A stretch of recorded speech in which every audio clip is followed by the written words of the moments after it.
Hello बच्चों, कैसे हो आप सभी। आइए स्टार्ट करते हैं आपके तृतीय चरण को। आज लेसन नंबर 3 लेकर आए हैं आपके लिए और इसका पार्ट 1 है। अब लेसन नंबर 3 क्या होगा, आप मुझे बताओ। लेसन नंबर 3 क्या होगा। देखिए, पिछले जो चैप्टर होते हैं वो अगले चैप्टर के लिए बेस का काम करते हैं। वो बेस का काम करते हैं, तो आपको क्या करना है। अब आपके पास सबसे पहला चैप्टर क्या था, साइटोलॉजी। बिल्कुल जीरो से लेकर चले थे हम, बिल्कुल जीरो से लेकर चले थे। और कहां पर आए थे, आपको बिल्कुल सेल से स्टार्ट किया है ना। और सेल से स्टार्ट करने के पश्चात अब ये जो सेल बन गई है, इनको पोषण तो चाहिए, इनको पोषण चाहिए। अब इनको पोषण डाइजेस्टिव सिस्टम चैप्टर को समझे हमने। अब उसके पश्चात ये जो पोषण हो चुका है, ये जो पाचन हो चुका है, इसको सेल तक पहुंचाना है, इसको सेल तक पहुंचाना है। तो अगले चैप्टर का नाम डाल लीजिए आप। लेसन 3 जो है इसका नाम है ब्लड। जो लेसन 3 है ब्लड, सारे बच्चे डाल लेंगे ब्लड, ठीक है। और बिल्कुल जीरो से पढ़ेंगे। ये मान चलिए जीवन में कभी भी ब्लड से संबंधित चीजें आएंगी तो आप आराम से उसको सॉर्ट आउट करके ले जाओगे, ठीक है। चलिए स्टार्ट करते हैं। सबसे पहले जैसे हमारे अंदाज है, सबसे पहले समझते हैं ब्लड की परिभाषा, ठीक है। ब्लड की परिभाषा, इसकी क्या समझते हैं, परिभाषा। और आज आपको आश्चर्य भी होगा, ब्लड की परिभाषा को जब आप जान जाओगे कभी नहीं भूलने के, ये गारंटी है मेरी, कभी नहीं भूल पाओगे। आप भूल कर दिखाओ, एक बार भूल कर दिखाओ कि सर आपने ब्लड की परिभाषा पढ़ाई थी और मैं भूल गया। आप कभी नहीं भूल पाने के, ठीक है। तो और ध्यान रखना, यदि ब्रह्मास्त्र बनाने में कोई दिक्कत आ रही हो, यदि ब्रह्मास्त्र बनाने में दिक्कत आ रही हो, तो आप क्या काम करेंगे, जो प्रतिदिन आप पढ़ते हो, व्हाइट अलग से एक पेज लेकर उस पे क्या, या आपने कॉपी बना रखी होगी, उस पे वो टॉपिक लिखते चले जाइए शॉर्ट फॉर्म में, ठीक है। लास्ट दिन आपका ब्रह्मास्त्र अपने आप तैयार हो जाएगा, ठीक है। चलिए बात करते हैं परिभाषा की। तो ब्लड क्या है, ब्लड एक तरल है, ठीक है। मैं आपसे पूछूं हिंदी मीडियम वालों से या इंग्लिश मीडियम वालों से, तो एक होता है द्रव्य, पहले समझेंगे बात को फिर लिखेंगे। एक होता है द्रव्य और एक होता है द्रव। मैंने कई बच्चों से क्वेश्चन पूछा है कि द्रव क्या है। जो बच्चे 12वीं कर गए तो वो बच्चे भी क्या है, वो बच्चे भी असमंजस में आ जाते हैं, सोचते हैं जो पानी है वो क्या है, द्रव्य है। नहीं। जो शराब है द्रव्य है, नहीं। तो ये लिक्विड फॉर्म जो है ये सारी पानी नहीं होती, इसलिए खून भी क्या है, खून भी तरल नहीं है, खून भी तरल नहीं है। यहां पर समझेंगे द्रव होता है, एग्जाम्पल के रूप में आप पानी को ले सकते हो, H2O को ले सकते हो, ये क्या है, तरल है। लेकिन द्रव्य क्या होता है, द्रव्य ठोस और द्रव और गैस, तीनों के मिक्सचर को यदि एक शब्द में कहा जाए तो क्या होता है, द्रव्य होता है। इंग्लिश में इसे क्या कहते हैं, मैटर कहते हैं, और इसे क्या कहते हैं, लिक्विड कहते हैं।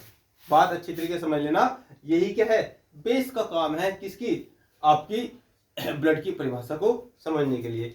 आगे चलते हैं, यानी कि तीनों चीज को मिक्स रूप में बुलाकर, अरे यदि सपोज करो हम, आपका नाम है क्या है, आपका नाम सुमन है, और तुम्हारे भाई का नाम क्या है, तुम्हारे भाई का नाम रवि है, ठीक है। और तुम्हारी दूसरी बहन का नाम क्या है, किरण है। तो तीनों को सामूहिक रूप में ऐसा कह सकते हैं ना कि सुरेश के परिवार से है। भाई तुम्हारे पापा का नाम यदि सुरेश है तो सुरेश के परिवार से ऐसा कह सकते हैं। तो तीनों के लिए एक वर्ड जोड़ दिया गया, ठीक है। तो ऐसी ठोस द्रव गैस तीनों को मिलाकर क्या कहेंगे, द्रव्य कहेंगे। इंग्लिश में इसी को मैटर कहते हैं। मैटर 3 प्रकार का होता है नॉर्मली, लेकिन अब आधुनिक जमाने में और भी खोजी हुई हैं। ये मैटर जो है, ये द्रव्य जो है, ये 5 प्रकार का होता है। आगे चल के इसको आपको बताएंगे फिजिक्स में, ठीक है। तो यहां पर द्रव क्या होता है, जो लिक्विड चीज होती है वो द्रव होता है, इस बात को समझेंगे। तो ब्लड क्या है, ब्लड एक तरल, या लिख लीजिए रक्त एक तरल, ऐसे लिख लीजिए, तरल संयोजी ऊतक है। ये हुई ब्लड की परिभाषा। अब यदि मैं यहीं छोड़ दूं तो आपको ये कभी याद नहीं होने वाली है, आपको ये कभी याद नहीं होने वाली है। अब इसका करते हैं पोस्टमार्टम, करते हैं। यहीं से पढ़िए। कहा है पिछले चैप्टर जो है, अगले चैप्टर के लिए बेस का काम करेंगे। तो ऊतक क्या है ये बताओ, ऊतक क्या है, जल्दी से कमेंट में ये बताओ कि ऊतक है क्या। ऊतक क्या है? ऊतक आपने पढ़ा था कि जो सेल होती है, सेल से मिलकर क्या बनते हैं? ऊतक बनते हैं। ठीक है, तो अब ये जब सेल से मिलकर ऊतक बन रहे हैं, ये फिंगर भी तो सेल से मिलकर बनी है, तो ये क्या हमारी ये ठोस सी दिखाई दे रही है, लगभग ठोस सी दिखाई दे रही है। तो क्या ये तरल है? तो जब ब्लड क्या है, एक ऊतक है, तो फिर वो तरल कहाँ हुआ? वो तरल कहाँ हुआ? तो ब्लड क्या है, पूरी परिभाषा 3 वर्डों से मिलकर बनती है, तरल है, संयोजी है और ऊतक है। तो सबसे पहले इस ऊतक वाले पॉइंट को समझेंगे। ठीक है, जब ऊतक है तो इसके अंदर सेल होती हैं। अब कौन कौन सी सेल होती है आगे चलकर समझेंगे। संयोजी है जो डाइजेशन हुआ, जो भोजन किया था आपने, और पिछले पूरे 12 लेक्चर के माध्यम से पूरे चैप्टर को, डाइजेस्टिव सिस्टम चैप्टर को आपने समझा। और क्या समझा? जो आप भोजन खा रहे हो, जो आपकी थाली में भोजन है, वो जो भोजन है उसमें एक कार्बोहाइड्रेट है जो पोषक पदार्थ है, एक प्रोटीन है, एक वसा है। मुख्य रूप से 3 पोषक पदार्थ हैं। इसको जटिल फॉर्म से सरल फॉर्म में तोड़ना ही क्या है? वो पाचन है, डाइजेशन है। तो वो जो आपने मुंह में खाया था और पेट में चला गया आपके, तो क्या पेट में रखने के लिए खाया था? नहीं, वो क्या है, वो पहुंचेगा यहां तक। ये जो मैं बोल पा रहा हूं, जो थ्रोट से बोल पा रहा हूं, ये जो मैं आंख से देख पा रहा हूं, ये जो इससे हाथ से लिख पा रहा हूं, तो इन सेल तक पहुंचेगा। इनको क्या चाहिए? क्या चाहिए? पावर चाहिए। जब ये छोटे होते, जब आप छोटे होते हो तो इन्हें क्या चाहिए? ग्रोथ चाहिए प्रोटीन के माध्यम से। तो ये सब काम कौन करेगा? ये ब्लड करेगा, संयोजन का काम करेगा। उस डाइजेस्टिव जो सरल है, जटिल फॉर्म से जो सरल फॉर्म है, उस सरल फॉर्म को सेल तक ले जाने का काम कौन करेगा? ये ब्लड करेगा। इसलिए क्या है? ये संयोजी है। ये क्या है? संयोजन का काम करता है। ठीक है, अब ये तरल है क्योंकि इसका जो हाफ पार्ट होता है प्लाज्मा होता है, और हाफ पार्ट क्या होता है?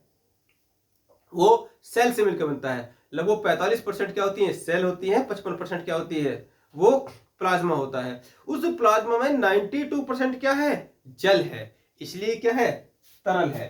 तो बड़ा भाग क्या है? ये तरल वाला भाग है। तो परिभाषा लिखी है आपने, इसको लिख लीजिए। तरल संयोजी ऊतक क्यों है ये आपने समझा। ठीक है, इसको लिख लीजिए, जल्दी से नोट कीजिए, रटना नहीं है आपको।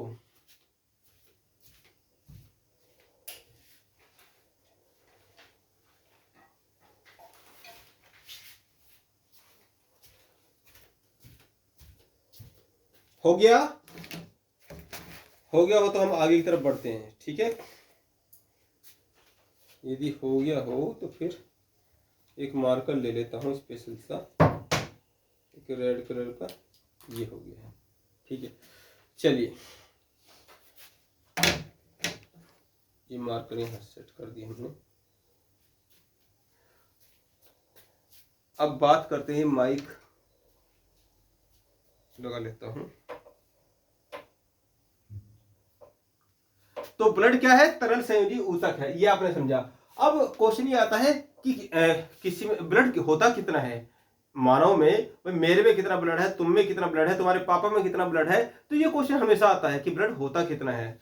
ठीक है, तो यहां नोट करके लिखेंगे, यहां नोट कर लिखेंगे, एक स्वस्थ मनुष्य, एक स्वस्थ मनुष्य, भाई यदि किसी में खून की कमी चल रही हो तो उसका ये नहीं है। ठीक है, एक स्वस्थ मनुष्य में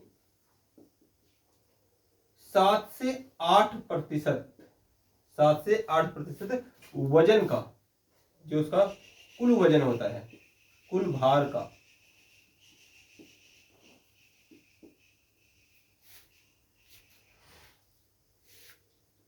रक्त होता है, रक्त होता है।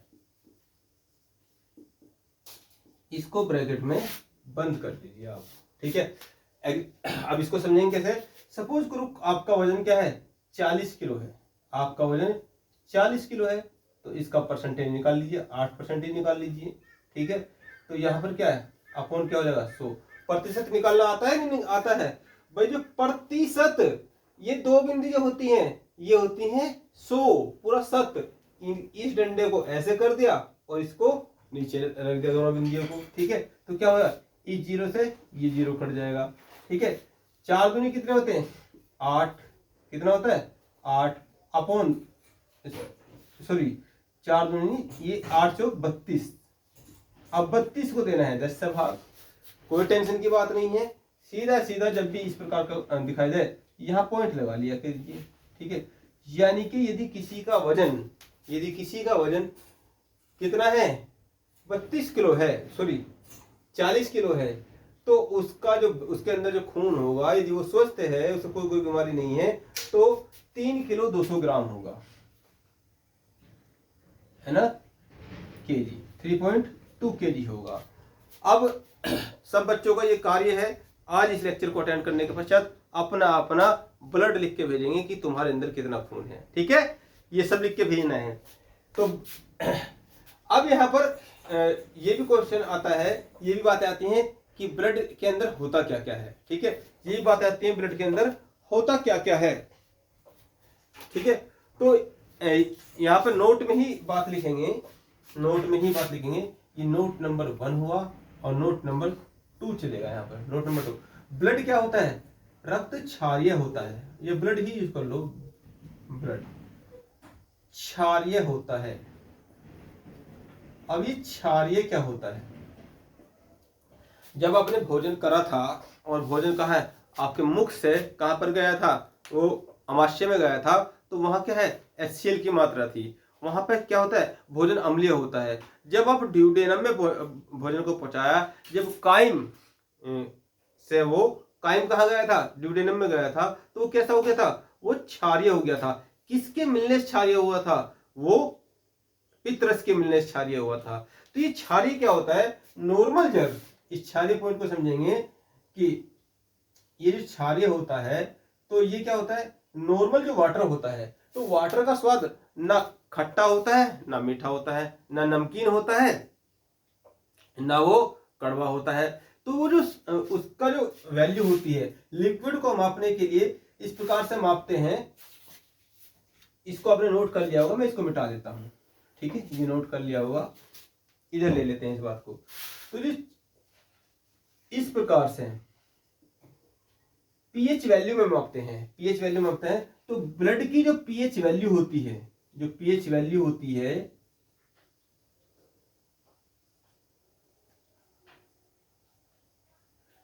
जो वाटर की होती है, वाटर की पीएच वैल्यू कितनी होती है, वो 7.0 होती है। अब इससे ऊपर की तरफ को चलेंगे तो क्या होगा 7.1, 7.2, तो इस तरफ से ये कहां तक जाएगा 9 तक जाएगा। कहां तक जाएगा 9 तक जाएगा। तो इस प्रकार से या कितने भी पहुंच जाए ऊपर, उससे फर्क नहीं पड़ता। तो यहां पर क्या हो जाएगा, ये क्षारीय हो जाएगा, ठीक है। और यदि इधर से नीचे को चलेंगे तो क्या हो जाएगा, जो नीचे को चलेंगे जैसे सपोज 6 है और ये क्या हो जाएगा, ये 5 है। आप नॉर्मल रूप में पॉइंट में मत समझिए। 7 से ऊपर क्या होता है, 7 से ऊपर 8 होता है, 9 होता है। इस प्रकार से 14 तक मापते हैं। कहां तक, 14 तक मापते हैं। तो ये क्या हो जाएगा, ये अम्लीय हो जाएगा। आपको नहीं नापना है, बस आपको ये ध्यान रखना है कि 7 से यदि ऊपर जाएंगे तो क्या होगा क्षारीय होगा, 7 से नीचे जाएंगे तो क्या होगा अम्लीय होगा। तो जल्दी से बताओ कि ब्लड का जो पीएच वैल्यू होती है वो कितनी होती है। क्या आपने पढ़ा है कभी ब्लड की पीएच वैल्यू कितनी होती है, ब्लड की पीएच वैल्यू कितनी होती है, किस वजह से हम इसको बता रहे हैं, कितना हम क्षारीय बता रहे हैं। तो ये क्षारीय होता है 7.4 इसकी पीएच वैल्यू होती है। तो दोनों चीजों को नोट कर लीजिए। ब्लड कैसा होता है, क्षारीय होता है, ब्लड क्षारीय होता है, ब्लड क्षारीय होता है।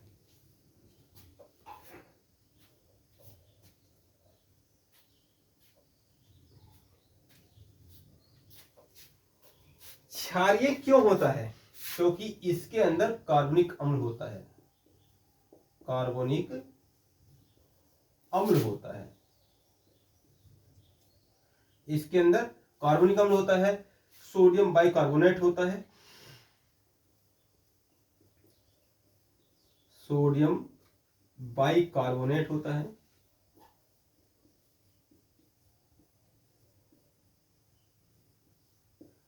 और ब्लड क्या होता है? ब्लड नमकीन भी होता है, स्वाद में नमकीन होता है, क्योंकि ब्लड के अंदर क्या होता है? नमक होता है। जो राक्षस कहते हैं ना, राक्षस क्या कहते हैं? मैं तेरा खून पी जाऊंगा, ठीक है, मैं तेरा खून पी जाऊंगा। तो राक्षसों के लिए सुबह का नाश्ता है तुम्हारा खून, क्योंकि इसके अंदर क्या होता है? NaCl होता है, नमक होता है, ठीक है। तो इतनी चीजों को नोट कीजिए, बाकी इसको विस्तार पूर्वक हम आगे चल के बात करेंगे। हो गया नोट? अब इस बात को आपने कहा कि सर आपने तो कहा था कि भाई ये ऊतक है, ठीक है, ये ऊतक है, ये संयोजी है। कैसे ये संयोजी है, कैसे ये ऊतक है? आपने एक लाइन में तो बता दिया, लेकिन हमें तो याद हुआ नहीं, ठीक है। याद होगा, मैं अभी आगे चलूंगा, पूरी डिटेल तरीके से इसके विषय में बात करूंगा। इतना नोट हो गया आपको? ठीक है।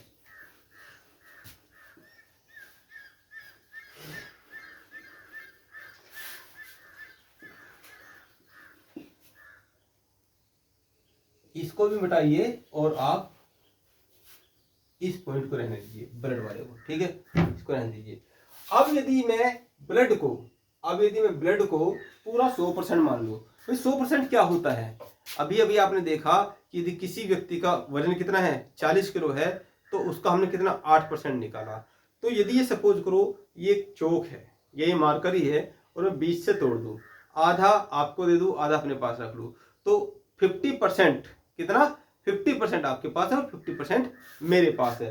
तो ऐसी यदि ब्लड को मैं 100% मान लूं, ब्लड को 100% मान लूं, तो इस 100% में से 55% भाग क्या होता है? प्लाज्मा होता है। क्या होता है?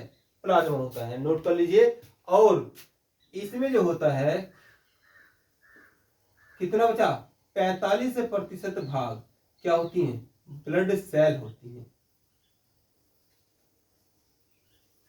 तो जब सेल है तो क्या है? ये ऊतक है। सबसे पहले इस सेल वाले पार्ट को ही समझते हैं।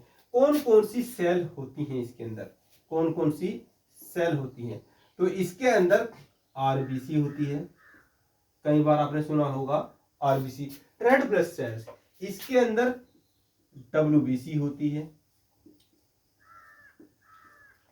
इसके अंदर आपने सुना होगा कि भाई उसकी प्लेट कम हो गई है। ये प्लेट वर्ड इतना फेमस हो गया है कि जिसे देखो प्लेट, भाई प्लेट कम हो गई है। तो प्लेट वो खाना खाने वाली प्लेट नहीं है, ये ब्रेड की क्या होती हैं? ये सेल होती हैं, कोशिकाएं होती हैं, और इसका पूरा नाम प्लेटलेट्स है। प्लेटलेट्स, इसका पूरा नाम क्या है? प्लेटलेट्स है। लेकिन इनके बायोलॉजिकल नेम अलग हैं, इनके जो डॉक्टरी नेम अलग हैं। वहां से क्वेश्चन आता है, इस प्रकार से नहीं आएगा कि बताइए निम्न में से कौन सा ब्लड की सेल है। तो आरबीसी से अक्सर बातें पूछी जाती हैं, लेकिन आरबीसी का, डब्ल्यूबीसी का और प्लेटलेट्स का बायोलॉजिकल नेम आपको ध्यान रखना होगा, ठीक है। तो यहां पर इरेथ्रोसाइट, इसका जो बायोलॉजिकल नेम है वो है इरेथ्रोसाइट।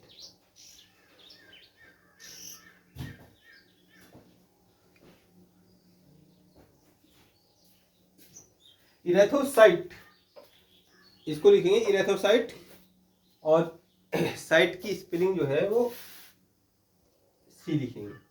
ये है ल्यूकोसाइट,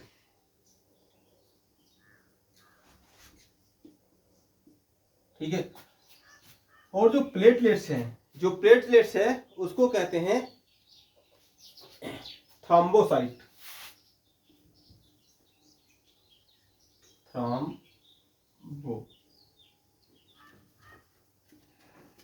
थ्रोम्बोसाइट।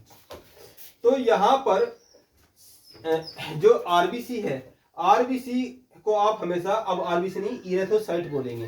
प्लेटलेट्स, जब भी किसी की प्लेटलेट्स कम हो रही होंगी, प्लेट कम हो रही होंगी, तो सबसे पहले तो प्लेट को ही आप सुधारेंगे। प्लेट नहीं, प्लेटलेट्स कम हुई है। क्या हुई है? प्लेटलेट्स कम हुई है। और आपने दिमाग में हमेशा आप क्या रखेंगे? इसकी थ्रोम्बोसाइट कम हुई है। क्या हुई है? थ्रोम्बोसाइट कम हुई है। तो तीनों चीजों को नोट करो। ब्लड के अंदर जो सेल होती है वो कितनी होती है? वो 3 सेल होती हैं, 3 प्रकार की सेल होती हैं। तो ये कितनी होती हैं? 3 प्रकार की सेल होती हैं। एक होता है आरबीसी, दूसरा होता है डब्ल्यूबीसी, और तीसरा क्या होता है? वो प्लेटलेट्स, जिसे आप प्लेट कहते हो। तो ये प्लेटलेट्स नहीं है, ये क्या है? RBC, erythrocyte. ल्यूको का मतलब हमने पहले भी आपको बताया था, ल्यूको का मतलब होता है व्हाइट, और यहाँ भी क्या है? व्हाइट। तो ये ल्यूकोसाइट्स क्या है? ये डब्ल्यूबीसी को बोला जाता है। और प्लेटलेट्स क्या है? वो थ्रोम्बोसाइट है। जल्दी से नोट कीजिए, फिर आगे की तरफ मूव करते हैं।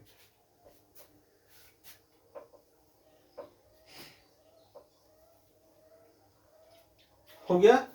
तो यहां पर जो ब्लड के अंदर ज्यादा मात्रा में होती है, ठीक है, 99% यही होती है। और ये दोनों मिलाकर क्या है? ये दोनों मिलाकर 1% है। कितना? 1% है। ठीक है, तो इतनी बात समझ में आई आपको? ये क्या होता है? ब्लड क्या होता है? ब्लड में 95% क्या होता है, और 45% क्या होता है? 45% ब्लड सेल होती है। इसलिए ब्लड क्या है? ब्लड तरल संयोजी ऊतक है। क्या है? तरल संयोजी ऊतक है। क्योंकि अब अभी तक हमने इतनी बात को समझा कि ये ऊतक है। ऊतक क्यों है? क्योंकि ये 3 प्रकार की सेल से मिलकर बन रहा है, आरबीसी, डब्ल्यूबीसी और प्लेटलेट्स। और इन्हीं के बायोलॉजिकल नेम क्या है? Erythrocytes, leucocytes, thrombocytes. अब उसमें भी सबसे ज्यादा मात्रा में कौन सी होती है? वो आरबीसी होती है। इसलिए आप ज्यादातर आरबीसी के विषय में सुनते हो। ठीक है, तो फिर आगे की तरफ मूव करते हैं। इतना नोट कर लिया हो तो आपने। अब इस पार्ट को हम क्या कर देते हैं? स्किप कर देते हैं। इस पार्ट को स्किप कर देते हैं।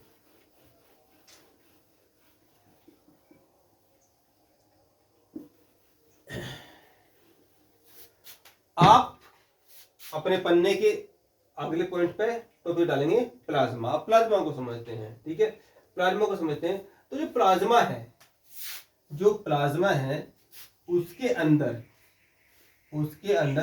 92% क्या होता है? वो जल होता है। क्या होता है? जल होता है, वाटर होता है। ठीक है, इसलिए क्या है? इसलिए ये तरल है। तो तरल भी समझ लिया और ऊतक भी समझ लिया। अब समझते हैं संयोजी को। ठीक है, तो इसके अंदर क्या होता है? 8%। इसके अंदर क्या होता है? 8% क्या है? पोषक पदार्थ है। पोषक पदार्थ, पोषक पदार्थ है। और क्या है? यौगिक तत्व है। यौगिक तत्व है। 8% पोषक पदार्थ और यौगिक तत्व है। पोषक पदार्थ कौन से? जो आपने पाचन तंत्र चैप्टर में पढ़े, समझे। ठीक है, वही क्या है? पोषक पदार्थ है। तो ये भी 2 प्रकार से कैटेगराइज है। एक तो क्या है? वो सरल फॉर्म। ठीक है, तो नोट कर लीजिए, कार्बोहाइड्रेट है। कार्बोहाइड्रेट है। कार्बोहाइड्रेट क्या सरल फॉर्म में लिखो, क्या है? ग्लूकोज है। ठीक है, ग्लूकोज है। अमीनो अम्ल है, अम्ल है। वसीय अम्ल है।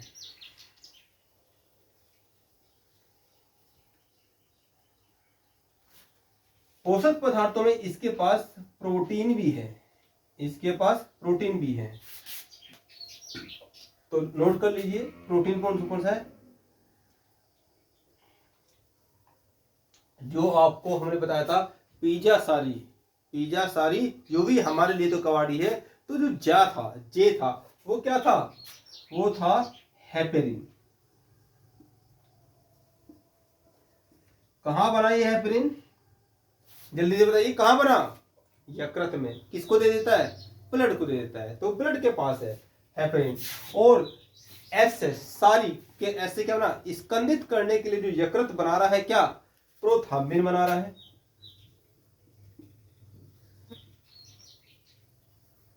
प्रोथाम्बिन फाइब्रिनोजन बना रहा है।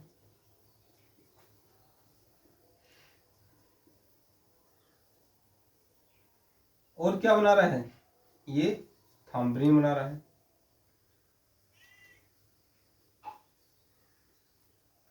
ये सब किसको दे दिया इसने, ये सब ब्लड को दे दिया। बाकी नीचे हो जाएगा, इधर लिख लेते हैं यहां पर ग्लोब्यूलिन, ग्लोबिन,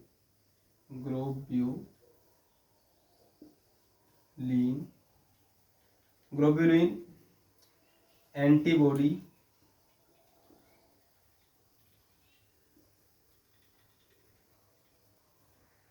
नोट कर लीजिए ये प्रोटीन है उसके पास। ब्लड के पास ये प्रोटीन है।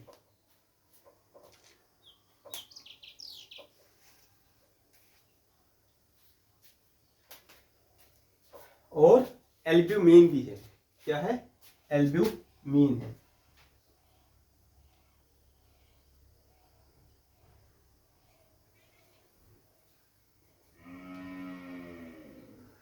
प्लस कुछ हार्मोन भी होते हैं इसके पास, कुछ हार्मोन भी हैं। ठीक है, यौगिक तत्वों में बात करेंगे, जल्दी से ये नोट कीजिए, फिर आगे की बात करेंगे हम। कुछ हार्मोन भी है, फिर आगे बात करेंगे, जल्दी से नोट कीजिए।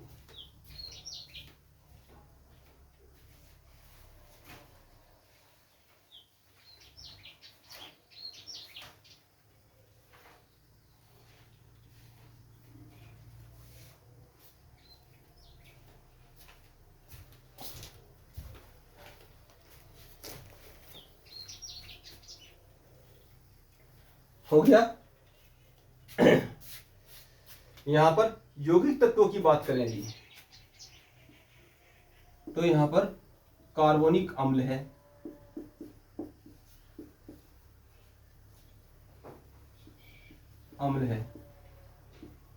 सोडियम बाइकार्बोनेट है,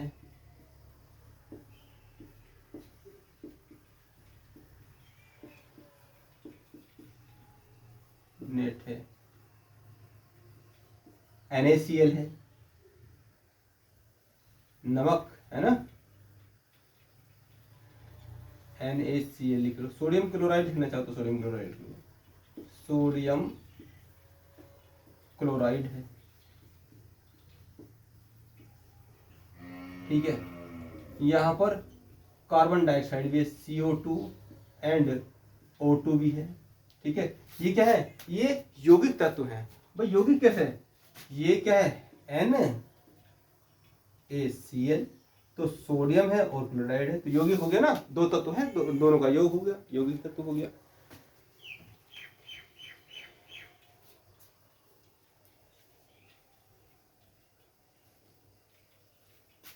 हो गया, जल्दी से नोट कीजिए। मैग्नीशियम भी है इसके पास, मैग्नीशियम भी है। क्या फॉर्मूला होता है, Mg। इसके पास आयरन भी है, क्या है, आयरन भी है इसके पास। ठीक है, तो यहां पर अब इतने सारी इसके पास अच्छी अच्छी चीजें हैं, तो ये इनको क्या कर रहा है, ये इनको जहां जहां इनकी आवश्यकता है होती है वहां पहुंचा देता है। जैसे एग्जांपल के लिए बात करें, ग्लूकोज को कहां पहुंचा देगा, माइटोकॉन्ड्रिया में पहुंचा देगा। तो यदि ग्लूकोज आपके छोटी आंतें पड़ा रहे, वो विली के माध्यम से, रसावक्रों के माध्यम से ये ब्लड ना लेके जाए, तो क्या उसका कोई भोजन करने का फायदा रहेगा। तो एग्जाम्पल के रूप में इसको कहां पहुंचाएगा, माइटोकॉन्ड्रिया में पहुंचा देगा। कहां पहुंचा देगा, माइटोकॉन्ड्रिया में पहुंचा देगा। ये अमीनो अम्ल जो बना है इसको कहां पहुंचा देगा, राइबोसोम में पहुंचा देगा। भाई वहां प्रोटीन निर्माण की फैक्ट्री है, कच्चे माल के रूप में क्या चाहिए, अमीनो अम्ल चाहिए। तो ये क्या है, ये एग्जाम्पल नंबर 1 है और ये एग्जाम्पल नंबर 2 है। ठीक है। तो इस प्रकार से ये क्या कर रहा है, ये संयोजन का काम कर रहा है। तो ब्लड क्या है, अब पूरी परिभाषा होगी। हमने क्या बताया था, ब्लड क्या है, ब्लड तरल है, संयोजी है और ऊतक है।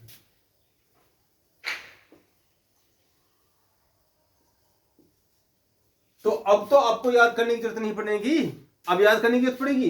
ब्लड तरल क्यों है, क्योंकि उसके अंदर ये जो प्लाज्मा होता है, यहां आप ये भी बात लिख सकते हैं जब आपने हेडिंग डाला स्टार्टिंग में, प्लाज्मा यह ब्लड का सर्वाधिक बड़ा भाग है। सर्वाधिक क्वेश्चन आया हुआ है, सर्वाधिक बड़ा भाग है, बड़ा भाग है। भाई ये 45% है, सेल्स के जो क्या है 45% है, ये क्या 55% है, तो बड़ा है। लेकिन प्लाज्मा में भी बड़ा भाग क्या है, वो जल है। ठीक है, 92% क्या है, जल है, और 8% क्या है, ये सभी पोषक पदार्थ और यौगिक तत्व हैं। अब पोषक पदार्थों में जो डाइजेशन हुआ वो सब ये अपने पास लिया है, जो लीवर ने जो प्रोटीन बनाए वो इसके पास है, कुछ हार्मोन भी हैं, कुछ अलग से प्रोटीन भी इसके पास है। ठीक है, अब इनका क्या क्या यूज होगा आगे तो क्या पढ़ेंगे। यहाँ पर क्या है, कुछ यौगिक तत्व हैं। इन्हें यौगिक तत्व क्यों कह रहे हैं, एक तत्व सोडियम है, एक तत्व क्लोराइड है, दोनों का योग हो गया, क्या हो गया, यौगिक तत्व हो गया। ये कार्बन है, ऑक्सीजन है, कार्बन डाइऑक्साइड हो गया। ठीक है, तो यहाँ पर यौगिक तत्व कौन कौन से हैं, मुख्य रूप से जो यौगिक तत्व हैं वो हमने बता दिए। तो क्या आपको परिभाषा समझ में आई, ब्लड क्या है, तरल संयोजी ऊतक है। तो क्यों तरल संयोजी ऊतक है, कभी भूल पाओगे, क्योंकि इसके पास जो हम भोजन कर रहे हैं वो सारा इसके पास है। ये क्या है, अब इसको ले जाकर ये क्या काम करेगा, ये ले जाकर जहां जहां